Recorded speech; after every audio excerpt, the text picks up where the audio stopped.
Hello friends, तो कैसे हो आप सब। उम्मीद करता हूँ आप सब ठीक हो। मैं हूँ यश दलाल और आज हम करने वाले हैं class 8 history chapter 1 how when and where का पार्ट 3। तो चलिए फिर शुरू करते हैं। हाउ डू वी नो, हमें कैसे पता है। What sources do historians use in writing about the last 250 years of Indian history?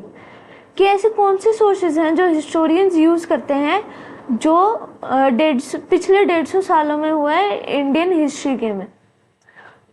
Administration produces records, जो एडमिनिस्ट्रेशन है वो रिकॉर्ड्स प्रोड्यूस करती है। One important source is the official records of the British administration. एक जो important source है वो official records हैं ब्रिटिश एडमिनिस्ट्रेशन के। The British believed that the act of writing was important. British सोचते थे कि जो एक्ट है राइटिंग का वो बहुत इम्पोर्टेंट है। Every instruction, plan, policy, decision, agreement, investigation had to be clearly written up. हर एक इंस्ट्रक्शन, हर एक plan, policy, decision, agreement, investigation, वो सब एक क्लियरली रिटन लिखा हुआ होना चाहिए। Once this was done, things could be properly studied and debated. जब भी ये हो जाता था तब हम चीजों को अच्छी तरह से पढ़ पाते थे और उस पर डिबेट कर पा सकते हैं। This conviction produced an administrative culture of memos, notings and reports. ये जो कन्विक्शन है वो उसने एक एडमिनिस्ट्रेशन कल्चर बना लिया, मीमोस का, नोटिंग्स का और रिपोर्ट्स का। मेमो को हम ज्ञापन भी बोल सकते हैं। The British also felt that all important documents and letters needed to be carefully preserve. जो ब्रिटिश थे वो उन्हें ये आभास हुआ कि जितने भी इम्पोर्टेंट डॉक्यूमेंट्स और लेटर्स हैं उन्हें केयरफुली प्रिजर्व करके रखना चाहिए। So they set up record rooms attached to all administrative institutions. तो उन्होंने एक रिकॉर्ड रूम बनाया जहाँ पे सारे एडमिनिस्ट्रेटिव इंस्टीट्यूशंस थे वो अपने अपने रिकॉर्ड्स रखते थे, डॉक्यूमेंट्स, लेटर्स, जो भी इम्पोर्टेंट चीजें होती थी वो वहां पे रखते थे written. The village tahsildar's office, the collectorate, the commissioner's office, the provincial secretaries and law courts all had their record rooms. जो विलेज का तहसीलदार का ऑफिस होता है, जो कलेक्टर का ऑफिस होता है, जो कमिश्नर का ऑफिस होता है, जो सेक्रेटरीट्स का ऑफिसर होता है और ऑफिस होता है, और जो लॉ कोर्ट्स का ऑफिस होता है, उन सब के पास अपने खुद के रिकॉर्ड रूम्स थे। Specialized institutions like archives and museums were also established to preserve important records. Specialized institutions जैसे कि archives, museums, इन सब को भी इस्टेब्लिश किया गया था ताकि इम्पोर्टेंट रिकॉर्ड्स को प्रिजर्व करके रखा जा सके। Letters and memos that moved from one branch of the administration to another in the early years of the 19th century can still be read in the archives. जो letters और ज्ञापन थे जो एक ब्रांच एडमिनिस्ट्रेशन की दूसरी branch में जाते थे पुराने समय में, जो कि 19th सेंचुरी के फर्स्ट हाफ में, अर्ली हाफ में, वो अभी भी पढ़े जा सकते हैं आर्काइव्स में। You can also study the notes and reports that district officials prepared or the instructions and directives that were sent by officials at the top to provincial administrations. आप ये भी पढ़ सकते हैं उनके नोट्स, उनकी रिपोर्ट्स और डिस्ट्रिक्ट ऑफिशियल्स ने क्या प्रिपेयर किया था और उनकी इंस्ट्रक्शंस, डायरेक्टिव्स जो कि ऑफिशियल्स को सेंड की गई थी जो उनसे ऊपर के थे। In the early years of the 19th century, these documents were carefully copied out and beautifully written by calligraphists. 19th century के अर्ली ईयर्स में इन सभी डॉक्यूमेंट्स को केयरफुली कॉपी किया गया और ब्यूटीफुली लिखा गया एक कैलीग्राफिस्ट के द्वारा, that is by those who specialized in the art of beautiful writing. Calligraphist वो होते हैं जो स्पेशलाइज्ड होते हैं एक ब्यूटीफुल आर्ट ऑफ राइटिंग में। आर्ट ऑफ राइटिंग थी जो कैलीग्राफिस्ट करते थे वो कुछ ऐसी दिखती है। By the middle of the 19th century, with the spread of printing, multiple copies of these records were printed as proceedings of each government department.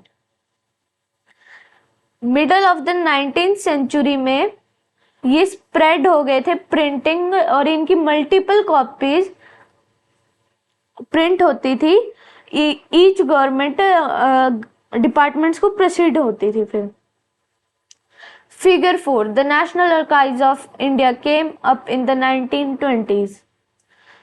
हमें फिगर 4 में दिखाया गया है कि जो नेशनल आर्काइव्स है इंडिया की वो 1920 में आई थी। When New Delhi was built, the National Museum and the National Archives were both located close to the Viceregal place. This location reflects the importance these institutions have in British imagination. जब नई दिल्ली बनी थी तब जो national museum है और जो national archives है वो दोनों लोकेट किए गए थे विसरेगल पैलेस के आसपास। ये दिखाता है कि जो ये लोकेशन थी ये ब्रिटिश इमेजिनेशन में कितनी इंपॉर्टेंट थी।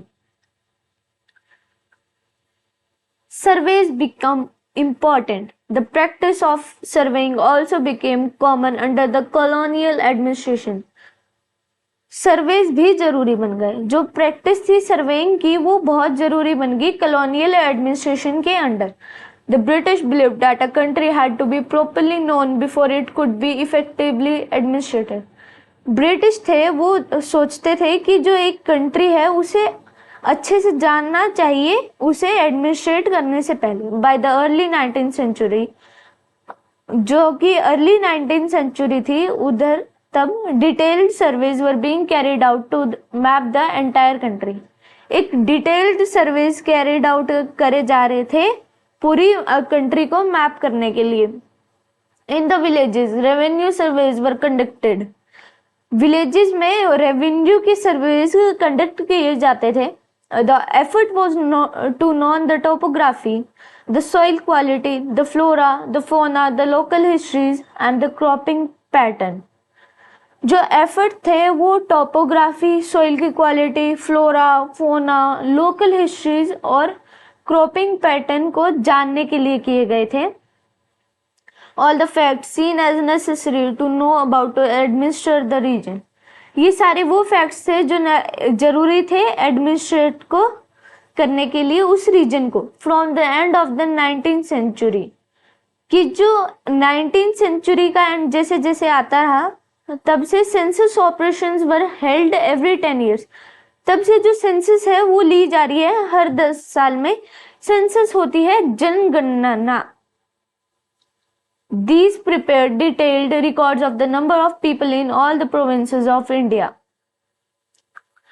ये एक डिटेल्ड रिकॉर्ड्स कर देते थे नंबर ऑफ पीपल के एक प्रोविंस में इंडिया के। Nothing information on caste, religion and occupation. कोई इंफॉर्मेशन नहीं होती थी कास्ट पे, रिलीजन पे और ऑक्यूपेशन पे। There were many other surveys, botanical surveys, zoological surveys, archaeological surveys, anthropological surveys, forest surveys. बहुत अलग अलग सर्वेज भी होते थे जैसे botanical surveys, zoological surveys, archaeology surveys, anthropological surveys, forest surveys. इन सब के जो मीनिंग है वो आपको टॉप लेफ्ट कॉर्नर में दिखाई देंगे। What official records do not tell, कि जो ऑफिशियल्स थे वो कौन से रिकॉर्ड्स नहीं बताते थे। From this vast corpus of records we can get to know a lot. इस वास्ट कॉर्पस ऑफ रिकॉर्ड से हम ये हमें बहुत कुछ जानने को मिलता है। But we must remember that these are official records. पर हमें ये जरूर याद रखना चाहिए कि ये सब एक ऑफिशियल रिकॉर्ड्स थे। They tell us what the officials thought, what they were interested in and what they wish to preserve for posterity। ये हमें बताते हैं कि जो ब्रिटिशर्स थे वो क्या सोचते थे, वो किस चीज में इंटरेस्ट करते थे और किस चीज को विश करते थे कि वो प्रिजर्व की जाए पोस्टेरिटी के लिए। हमें फिगर 0.6 में mapping at survey operations in progress in Bengal, a drawing by James Prinsep 1832। जो मैपिंग और सर्वेज ऑपरेशंस है वो बंगाल में लिए जा रहे थे, जो हमें फिगर 0.6 में दिखाए गए हैं। A drawing by James Prinsep, ये ड्राइंग है एक बनाई है जेम्स प्रिंसेप ने 1832 में। Note how all the instruments that were used in surveys are placed in the foreground to emphasise the scientific nature of the project. कि जो जितने भी इंस्ट्रूमेंट्स यूज किए गए थे सर्वेज में, वो सब फोरग्राउंड पे प्लेस किए गए हैं ताकि वो एम्फसाइज कर सके scientific nature of the project को। तो आज के लिए इतना ही। अगर आपको हमारी वीडियो पसंद आई हो तो please like, share and subscribe. मिलते हैं अब अगले पार्ट में, तब तक के लिए बाय।